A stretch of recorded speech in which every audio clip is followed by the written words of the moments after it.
Bonjour, alors le président Macron va bientôt annoncer sa politique en matière de logement. Eh bien, écoutez, décidément dans le Macron, il n'y a vraiment rien de bon. Moi je vous dis, c'est une catastrophe. Vous vous souvenez déjà, hein, cet été, il a fait les poches des personnes les plus démunies en leur piquant 5 € d'APL, voilà, les aides sur le logement. Et bien là, il a décidé de réduire ces aides au logement, pour le logement social, de 60 €. Alors, pour soi-disant ne pas pénaliser les locataires de logements sociaux, il a décidé que les bailleurs sociaux devaient réduire d'autant les loyers. Alors vous allez me dire, bah c'est bien, il faut être pour la baisse des loyers. Bah ouais, mais moi je pense qu'il faudrait surtout s'attaquer à la baisse des loyers dans le privé, prioritairement, avec une loi d'encadrement à la baisse des loyers. Mais moi je pense que Macron, en fait, il a tellement joué au Monopoly quand il était petit, qu'il a décidé de continuer véritablement à imposer le Monopoly dans sa politique. Parce que c'est quoi le Monopoly? Vous vendez des petites maisons où les loyers sont pas chers pour acheter des gros hôtels qui coûtent très cher, hein, dans les rues bien rentables. Voilà. Et c'est ça ce qu'il va faire. Parce que quand les opérateurs publics d'HLM, les bailleurs sociaux, sont condamnés à devoir baisser les loyers sans accompagnement de l'État, qu'est-ce qui se passe? Ben, les petits bailleurs qui ont surtout des locataires très sociaux dans les logements qu'on appelle les PLAI, s'ils sont obligés de baisser les loyers alors qu'ils ont déjà des difficultés pour avoir l'ensemble des recettes, parce que bah, c'est la crise, les gens n'arrivent plus à payer le loyer, ils vont être obligés de vendre des logements.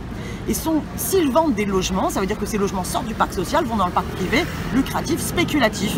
Et donc on aggrave la rareté et on aggrave la spéculation immobilière. Mais sachez aussi que même les gros bailleurs, hein, par exemple Paris Habitat, eh bien Paris Habitat, s'ils sont obligés de baisser les loyers d'environ 50 à 60 €, eh bien ça leur fait un manque à gagner de 25 millions d'euros. Et 25 millions d'euros, eh bien c'est l'équivalent de la réhabilitation de 1000 logements sociaux en moins par an. Donc c'est une catastrophe, on laisse le parc social se dégrader.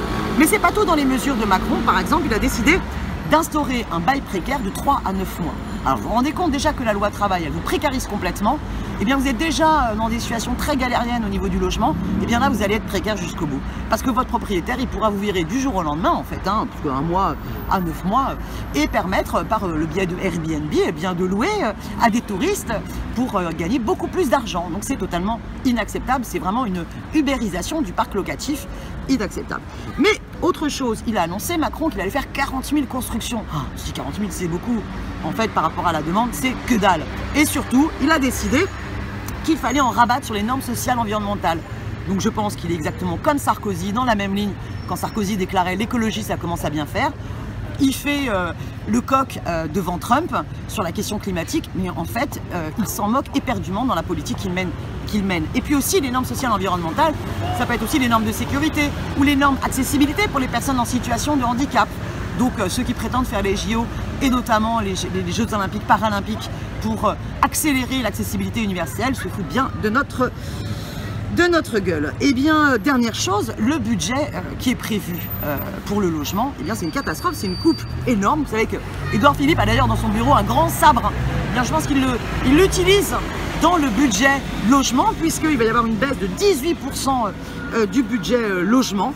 Il faut savoir que ce gouvernement a décidé de faire des réductions de 16 milliards d'euros dans le budget de l'État pour pouvoir arriver sous la barre des 3% de déficit public comme l'exige Bruxelles. Et donc, c'est pour répondre à ces exigences de Bruxelles qui font cette politique antisociale et écologique et absolument pas pour essayer de satisfaire les besoins sociaux et les exigences écologiques en matière de logement. Mais c'est pas simplement ça, parce que les exigences de Bruxelles, comme la politique de Macron, elles servent surtout les intérêts privés et les intérêts des lobbies privés et notamment des lobbies de l'immobilier.